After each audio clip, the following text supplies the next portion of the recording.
Ricorre l'81esimo anniversario dei bombardamenti su Agrigento, con oltre 300 civili morti, 1943-2024. Nella sede delle fabbriche Fondazione Orestiadi, l'Associazione Nazionale Vittime Civili di Guerra, sezione di Agrigento, presieduta da Giuseppe Scimè, ha organizzato un evento pubblico di commemorazione. Dopo la deposizione di una corona di fiori alla stele in memoria delle vittime, si è svolto un dibattito. Ascoltiamo Giuseppe Scimè e Paolo Cilona.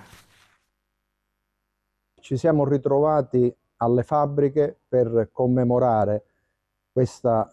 evento, che è l'81esimo anniversario dei bombardamenti, ma non solo per testimoniare quello che è accaduto nel 1943, ma per dare un segnale che con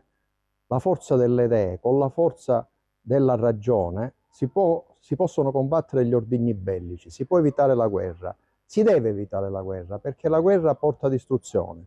porta mutilazione, porta praticamente solo distruzione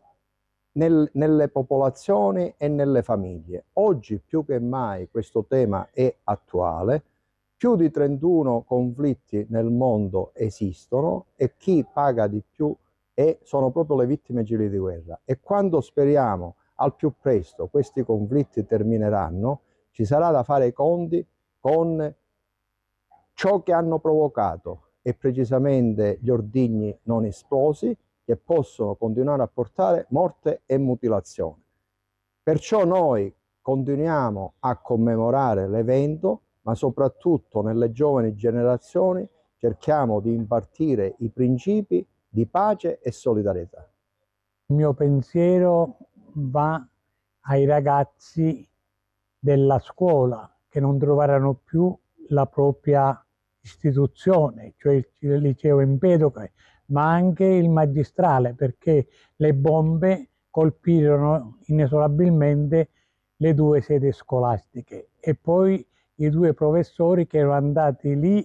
per ritirare o per sistemare meglio alcuni libri della scuola e furono poi travolti dalle macerie e morirono, ed erano il preside Beniamino Sciascia, al quale poi è stato intitolata l'aula magna del liceo Empedocle, e il professore Tito Contrino, che praticamente era il suo vice ed era professore di fisica ed era stato l'autore del laboratorio di fisica del liceo, che era assai noto per i suoi